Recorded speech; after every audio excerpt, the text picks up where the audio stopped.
Algunas personas podrían pensar que una mujer que sonríe en medio de una injusticia ha perdido la razón, pero a veces esa sonrisa es la señal más clara de que algo mucho más profundo está ocurriendo. Clara Álvarez tenía 36 años cuando, en una sala de audiencia silenciosa y excesivamente iluminada, aceptó entregar todo lo que había construido durante más de una década de matrimonio. La casa grande en las afueras, los 2 coches, la empresa inmobiliaria, incluso los ahorros conjuntos. Todo. Su abogado la miraba con desesperación, su suegra con una satisfacción apenas disimulada, y la joven amante de su esposo tomaba una foto para redes sociales como si aquel momento fuera un trofeo. Marcos Beltrán, el hombre que una vez prometió cuidarla, sonreía convencido de haber ganado. Nadie en esa sala entendía por qué Clara también sonreía.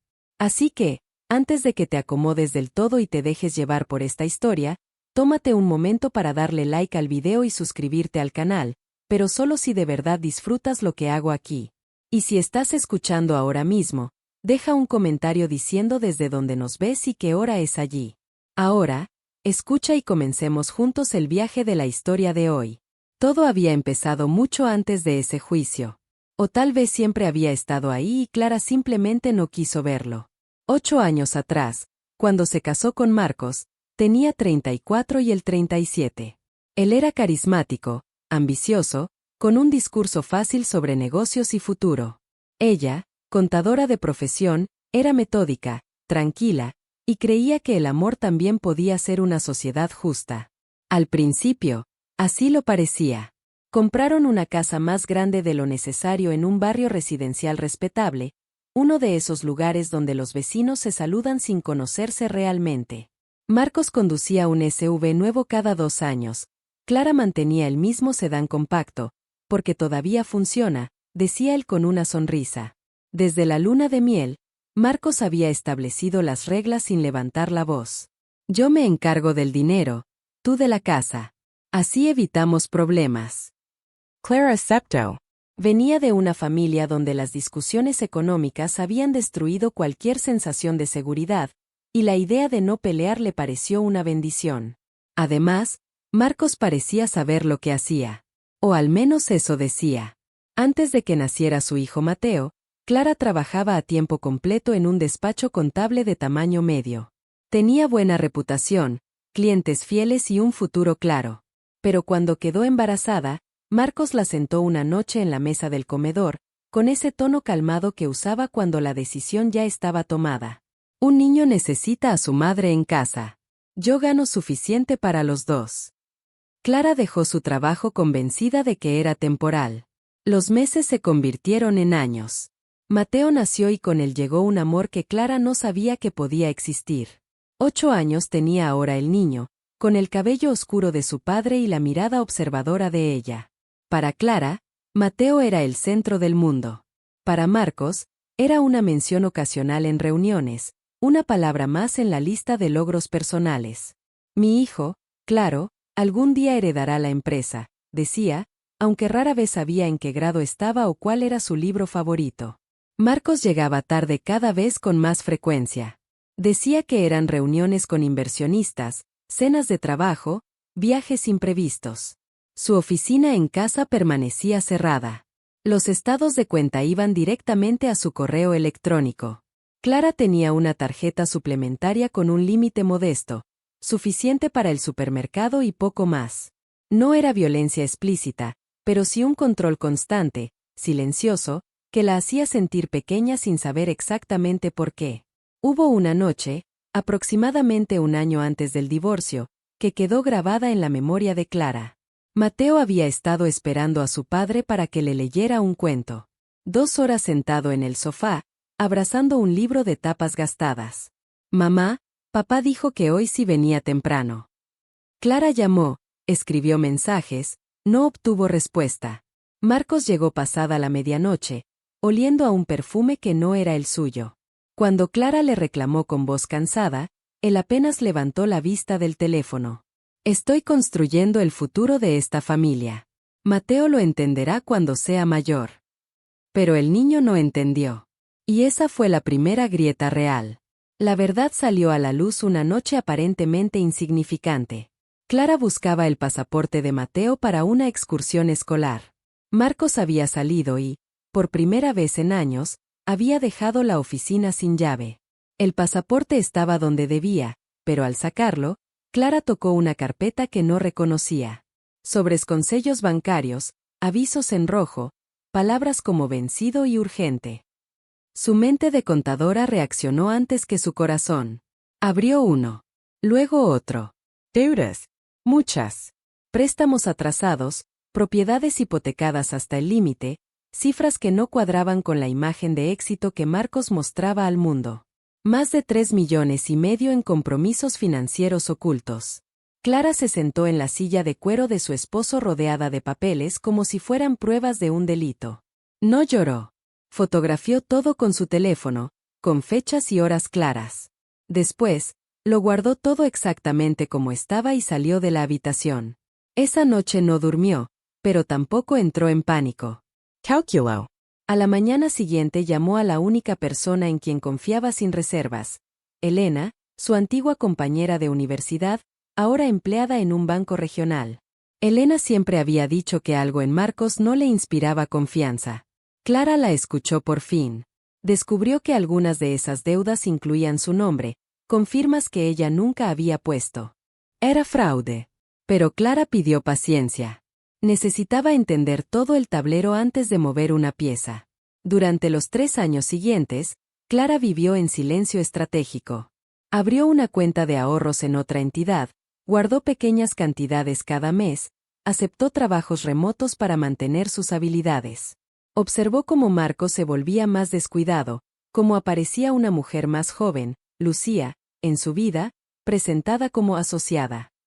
Clara no sintió celos. Sintió confirmation. Su matrimonio ya no era real. Era una fachada sostenida por orgullo y deuda. Así llegó el día en que Marcos anunció el divorcio como si fuera un trámite administrativo. Quería todo. Y Clara, mirándolo a los ojos, entendió que por fin había llegado el momento que llevaba años preparando. Aceptó escuchar. Aceptó esperar. Y comenzó a sonreír, no por debilidad, sino porque sabía algo que nadie más sabía aún. Algunas personas podrían pensar que el silencio prolongado es señal de resignación, pero en ciertos casos es simplemente la forma más paciente de reunir fuerzas. Para Clara Álvarez, los meses posteriores al anuncio del divorcio no fueron un derrumbe emocional, sino una etapa de observación minuciosa. Tenía 36 años y, por primera vez desde que se convirtió en madre, sentía que el tiempo volvía a pertenecerle, aunque nadie más lo notara. Marcos Beltrán, ahora con 41, caminaba por la casa como un hombre que ya se sentía libre, haciendo llamadas en voz alta, planeando viajes, imaginando una vida sin cargas, sin entender que las cargas eran exactamente lo que estaba acumulando. La convivencia se volvió extraña, casi educada. Marcos dormía en el cuarto de invitados y Clara mantenía una rutina impecable por Mateo. El niño, con sus 8 años recién cumplidos, percibía el cambio como una niebla incómoda. «¿Papá se va a mudar?», preguntó una tarde mientras hacía la tarea en la mesa de la cocina. Clara respiró hondo antes de responder. «Las cosas van a cambiar un poco, cariño, pero tú y yo vamos a estar bien». No dijo mentiras. Simplemente eligió las verdades que Mateo podía cargar. Mientras tanto, Marcos comenzó a construir su propia narrativa. En reuniones de vecinos, en llamadas familiares, incluso con antiguos amigos de Clara, repetía la misma versión. Ella estaba siendo difícil, no entendía los negocios, se resistía a aceptar la realidad. Algunos conocidos dejaron de llamarla. Otros le ofrecían palabras cargadas de lástima. Clara escuchaba todo con una calma que parecía indiferencia, pero que en realidad era enfoque. Cada comentario confirmaba que Marcos seguía subestimándola. Lucía Ríos, la mujer que Marcos presentaba como su nueva pareja, tenía 29 años y una sonrisa entrenada para agradar. Clara la conoció oficialmente en una cena familiar organizada por la madre de Marcos, Teresa Beltrán. Aquella noche, Clara ocupó un lugar al final de la mesa, como si ya fuera una invitada de paso. Lucía llevaba un bolso de marca demasiado llamativo y hablaba de proyectos futuros con una seguridad que no coincidía con la fragilidad real de la empresa de Marcos. Teresa la miraba con orgullo. En un momento, se inclinó hacia su madre y susurró: «Mamá, ¿por qué esa señora se sienta donde tú?». Clara le apretó la mano suavemente. «No es importante», respondió. Y en ese instante comprendió algo esencial: Lucía no era el problema. Era solo una pieza más en el mismo patrón de apariencias. Las semanas avanzaron y llegaron los documentos legales. El abogado de Marcos envió una propuesta clara y contundente. Él se quedaba con todas las propiedades, la empresa inmobiliaria, los vehículos y las cuentas asociadas. Clara conservaba sus objetos personales y la custodia total de Mateo. No habría pensión conyugal ni participación en los activos. La propuesta estaba escrita con un lenguaje técnico que buscaba intimidar. Marcos asumió que Clara firmaría por cansancio o miedo. Clara no firmó. Dijo que necesitaba tiempo para revisar. Esa sola frase descolocó a Marcos más de lo que hubiera imaginado. No estaba acostumbrado a que ella pidiera nada. Aún así, siguió confiado. En su mente, la negociación ya estaba cerrada. Fue entonces cuando Clara decidió buscar ayuda legal. No volvió al abogado que Marcos conocía ni a ningún despacho ostentoso. Siguiendo la recomendación de Elena, visitó a Laura Méndez, una abogada de familia conocida por su precisión más que por su agresividad. Laura tenía 53 años y una mirada que parecía leer más allá de las palabras. Clara llegó con carpetas organizadas, documentos fotografiados, fechas, cifras. 3 años de preparación silenciosa. Laura revisó todo sin interrumpirla. Cuando terminó, apoyó las manos sobre el escritorio y dijo algo que Clara no olvidaría. «No estás aquí para vengarte. Estás aquí para salir limpia. Eso es más difícil, pero también más poderoso». Le explicó con paciencia las implicaciones legales de las deudas, las firmas falsificadas, la posibilidad de redistribuir no solo activos, sino también responsabilidades financieras. Clara escuchó sin emoción visible, pero con atención absoluta. Mientras tanto, la presión aumentaba. Marcos comenzó a enviar correos cada vez más duros. Teresa dejaba mensajes recordándole a Clara lo mucho que su hijo le había dado y lo conveniente que sería evitar un escándalo. Incluso Lucía se atrevió a llamarla una tarde, con una voz amable y calculada. «Clara, mujer a mujer, todos queremos seguir adelante. Si firmas pronto, será mejor para todos». Clara agradeció la llamada y colgó sin prometer nada. Cada intento de apuro confirmaba que Marcos necesitaba cerrar el trato cuanto antes. La razón era simple. Su imperio estaba sostenido por préstamos frágiles. Necesitaba demostrar control total de los activos para renegociar créditos y financiar su nueva vida. No podía permitirse dudas ni revisiones profundas. Clara lo sabía. Laura también. En casa, Clara empezó a preparar una transición silenciosa. Buscó un apartamento pequeño, luminoso, cerca de la escuela de Mateo. Vendió algunas joyas heredadas para cubrir el depósito. No eran grandes sumas, pero eran suficientes. Mateo participó eligiendo el color de su futura habitación. Azul, decidió con firmeza. Para él, el cambio era una aventura. Para Clara, era libertad en construcción. La noche antes de una reunión familiar clave, Clara se sentó sola en la sala, rodeada de cajas discretamente cerradas. Pensó en la mujer que había sido al inicio de su matrimonio. Joven, confiada, dispuesta a ceder por amor. No la juzgó. Entendió que había hecho lo que sabía hacer en ese momento. Ahora sabía más. Al día siguiente, frente a Marcos y su familia, Clara dijo con voz suave que aceptaría los términos generales. No discutió. No pidió nada extra. Solo pidió asegurarse de entender bien cada documento antes de firmar. Marcos sonrió satisfecho. Teresa respiró aliviada. Nadie vio la grieta que se abría bajo sus pies. Clara regresó a casa esa noche con Mateo dormido en el asiento trasero. Miró el reflejo de ambos en el retrovisor y sintió una calma extraña, profunda. Todo estaba avanzando exactamente como debía. No había prisa. Solo precisión. Algunas personas podrían pensar que aceptar perderlo todo es una señal de derrota definitiva, pero a veces es simplemente la última pieza que encaja en un plan cuidadosamente construido. Clara Álvarez lo entendió con absoluta claridad el día en que se sentó frente a Marcos Beltrán y su abogado para la reunión final previa al divorcio. Afuera, la ciudad seguía con su ritmo habitual, ajena a que dentro de aquella sala se estaba decidiendo algo más que una separación, se estaba redefiniendo el equilibrio de poder. Marcos llegó confiado, incluso relajado. Vestía uno de sus trajes caros, aunque Clara sabía que muchos habían sido comprados a crédito. Hablaba de futuros proyectos, de oportunidades que se abrirían una vez resuelto el trámite. Para él, aquel acuerdo no era un final, sino una formalidad incómoda antes de empezar una vida mejor.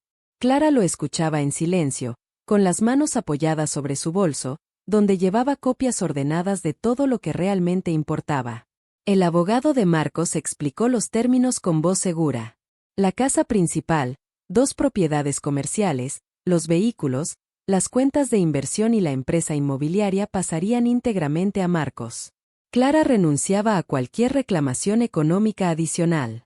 A cambio, obtendría la custodia total de Mateo y la libertad de empezar de nuevo. Nada más. Nada menos.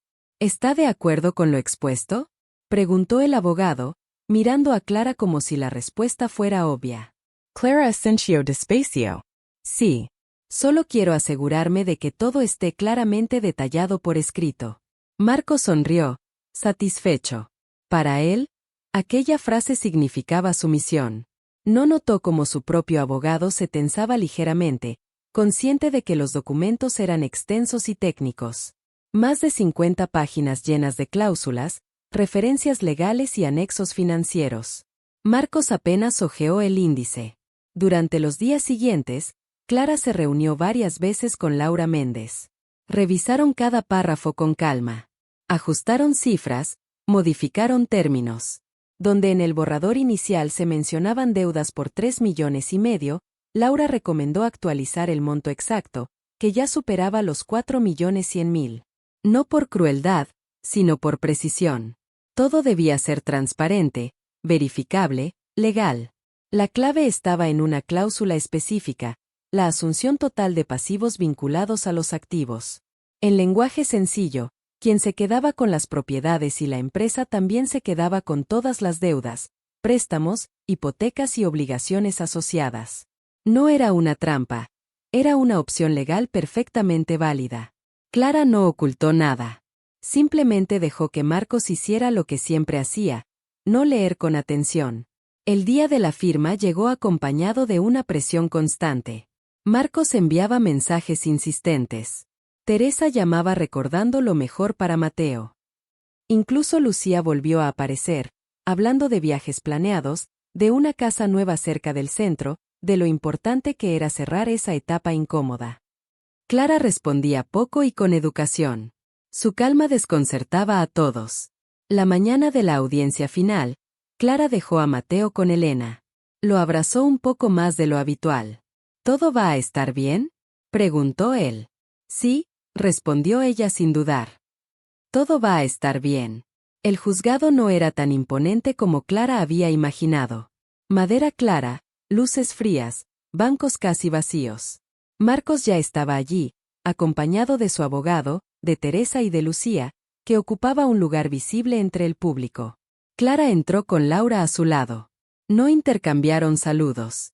El juez comenzó con la lectura formal del acuerdo. Página tras página, se enumeraron los bienes que Marcos recibiría. Cada mención era un pequeño triunfo para él. Clara observó cómo Lucía sonreía, cómo Teresa asentía con orgullo.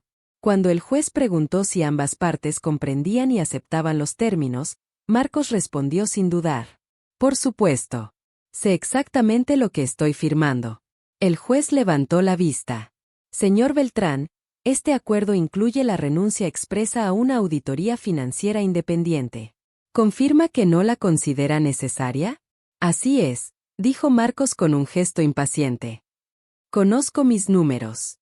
Laura anotó algo en silencio. Clara mantuvo la mirada baja. Llegó el momento de las firmas. Marcos firmó primero, con trazo firme y rápido. Clara tomó la pluma después. Al apoyar su firma, sintió una extraña mezcla de alivio y solemnidad. No había euforia. Solo certeza. Pasaron apenas unos segundos antes de que algo cambiara. El silencio fue inmediato. Marcos tomó el documento y leyó con rapidez creciente. Su expresión pasó de confusión a incredulidad.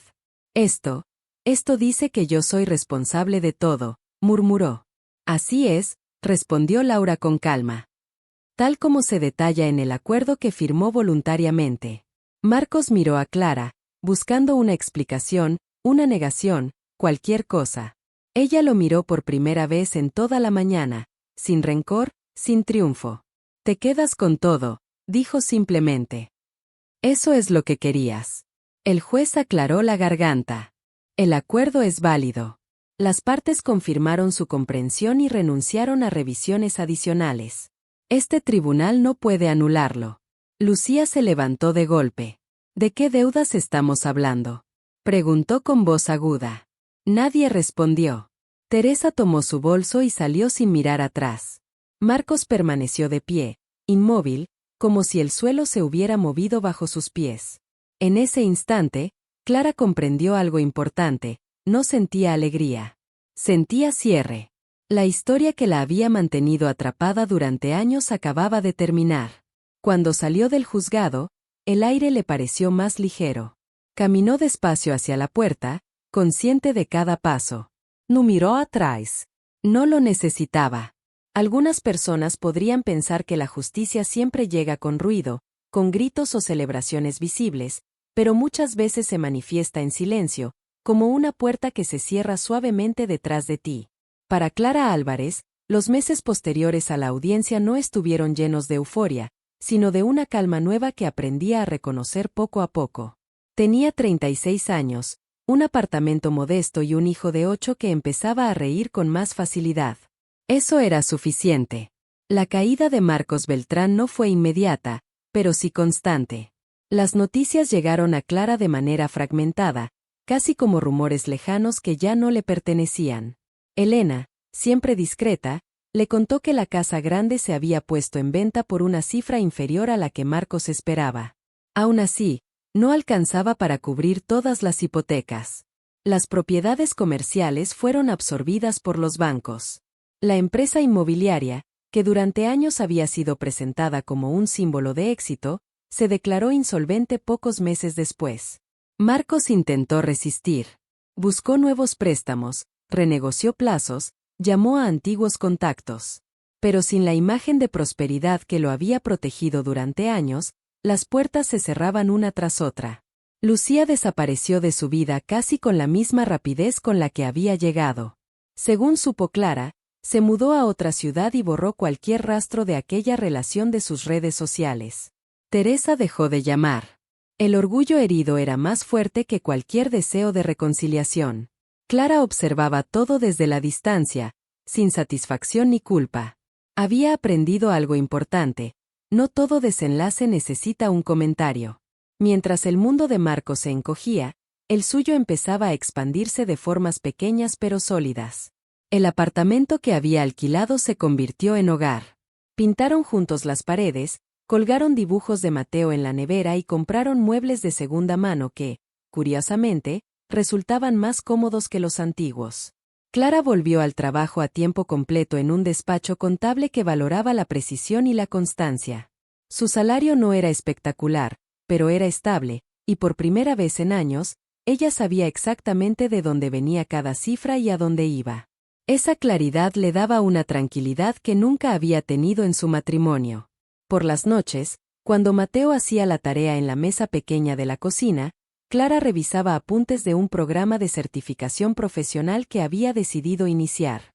Estudiar de nuevo no era una obligación, era una elección. Mateo floreció en la nueva rutina.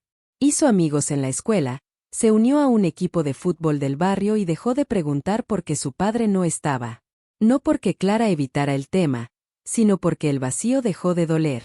A veces, los niños se adaptan cuando los adultos dejan de fingir. Un día, casi sin darse cuenta, Clara se sorprendió riendo sola mientras regaba unas plantas en el balcón. No era una risa nerviosa ni defensiva. Era simple. Real. Ese momento le reveló algo. Había sobrevivido, sí, pero también había crecido. Un año después de la audiencia, Marcos apareció de nuevo en su vida, esta vez de forma distinta. No llegó con exigencias ni reproches. Envió un mensaje breve, casi tímido. Necesito hablar contigo. Es sobre Mateo. Clara Dudo. No por miedo, sino por respeto a la paz que había construido. Aún así, aceptó un encuentro en un café público, a plena luz del día. Marcos ya no era el hombre seguro que ella había conocido. Había envejecido más de lo que marcaban los años. Habló de terapia, de errores, de la sensación de haberlo perdido todo. Cuando mencionó a Mateo, su voz se quebró. No pidió perdón de inmediato. Primero reconoció el daño. Para Clara, eso fue más significativo que cualquier disculpa ensayada. Quiero intentar ser un mejor padre, dijo finalmente. No por mí, por él. Clara lo escuchó con atención, sin prometer nada. Había aprendido que la empatía no obliga a ceder. Le explicó sus condiciones con claridad, estabilidad, constancia, respeto. Marcos aceptó sin discutir. Por primera vez, no intentó negociar. Esa noche, de regreso en casa, Clara se sentó en el balcón con una taza de té y observó la ciudad iluminada. Pensó en el camino recorrido, en el silencio que había sido refugio y estrategia. No sabía si Marcos cumpliría su palabra, pero ya no dependía de eso. Su paz no estaba en manos de nadie más. Respiro hondo. A veces, el verdadero triunfo no es ver caer a quien te dañó, sino descubrir que ya no necesitas mirar atrás. Section 4. Algunas personas podrían pensar que, después de una victoria tan clara, lo que sigue es una celebración ruidosa, pero la vida rara vez funciona así.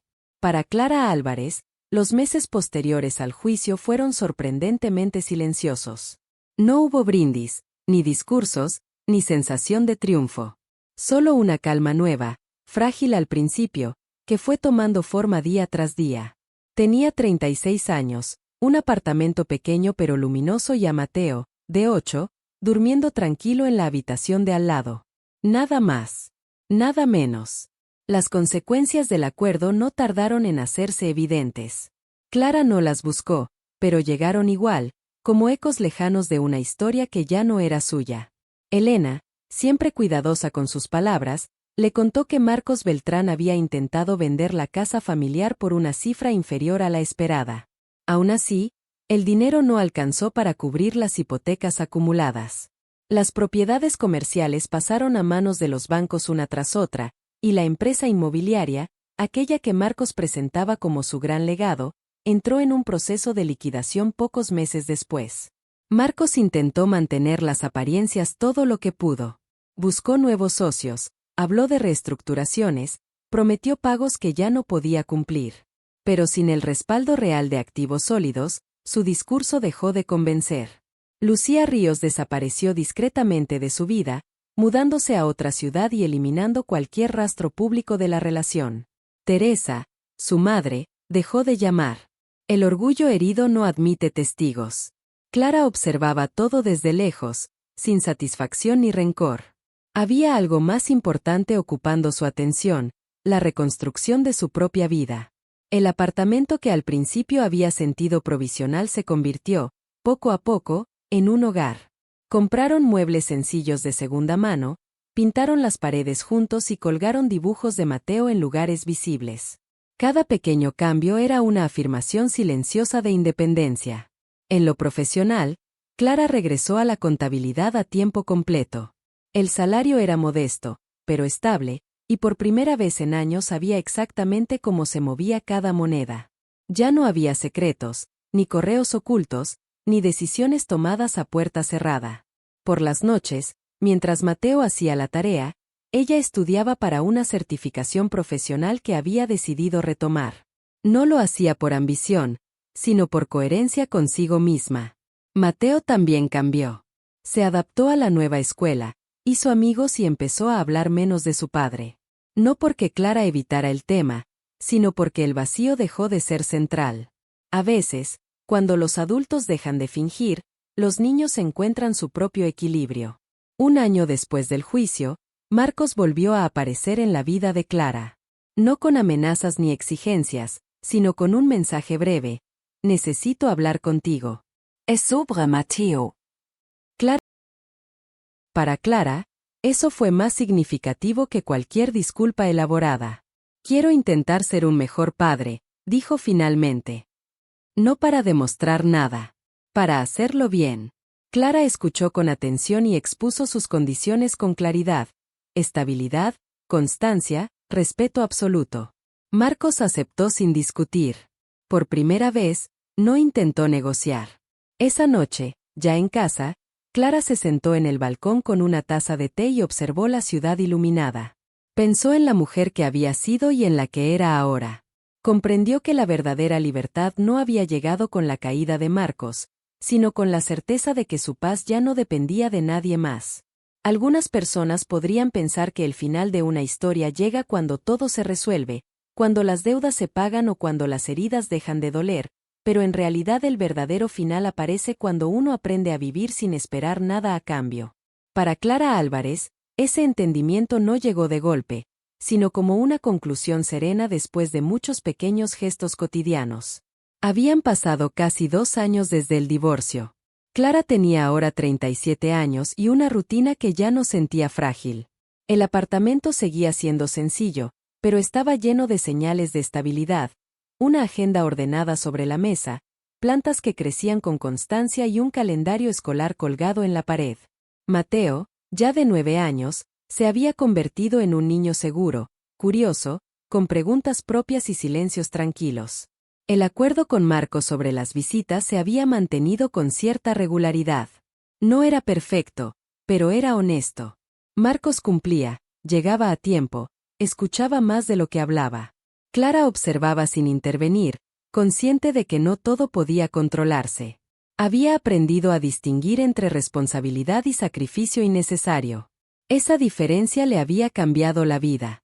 En el trabajo, Clara completó su certificación profesional y recibió una oferta para asumir mayores responsabilidades dentro del despacho. No era un ascenso espectacular, pero implicaba reconocimiento y un ingreso ligeramente superior. Por primera vez, pudo permitirse crear un pequeño fondo de ahorro. No para demostrar nada, sino para sentirse preparada. La seguridad, entendió, no siempre es riqueza, a veces es previsión. Un sábado por la tarde, mientras acompañaba a Mateo a un partido de fútbol del barrio, Clara se encontró con Laura Méndez. Se sentaron juntas en las gradas, compartiendo café tibio y una conversación ligera. Laura le sonrió con complicidad. Lo hiciste bien, dijo. No mucha gente sabe irse a tiempo. Clara pensó en esa frase durante días. No había huido. Tampoco había ganado de la forma que muchos imaginan. Simplemente había elegido no seguir perdiéndose a sí misma. Esa noche, ya en casa, Clara encontró una vieja caja en el fondo del armario. Dentro había documentos antiguos, fotografías, recuerdos de una vida que ya no le pertenecía. Los revisó con calma, sin nostalgia ni enojo. Seleccionó lo que debía conservar por Mateo y dejó el resto listo para desechar. No era un acto simbólico grandioso, pero sí definitivo. Antes de dormir, se sentó en silencio en el salón. Pensó en Marcos, en Lucía, en Teresa. No con rencor, sino con distancia. Comprendió que cada uno había seguido su propio camino, cargando con las consecuencias de sus elecciones. Ella también. Y por primera vez, ese pensamiento no pesaba. Clara se levantó, apagó las luces y fue a la habitación de Mateo. Lo observó dormir unos segundos más de lo habitual. Sonrió. No porque todo fuera perfecto, sino porque todo era real. Y eso, para ella, era suficiente. La historia no terminaba con una victoria ni con una caída estrepitosa. Terminaba con algo mucho más silencioso: una mujer que había recuperado su voz, su tiempo y su paz. A veces, eso es lo único que realmente importa. Si has llegado hasta aquí, gracias por compartir este momento conmigo. Historias como la de Clara no siempre hablan de venganza ni de grandes gestos, sino de decisiones pequeñas, firmes y profundamente humanas.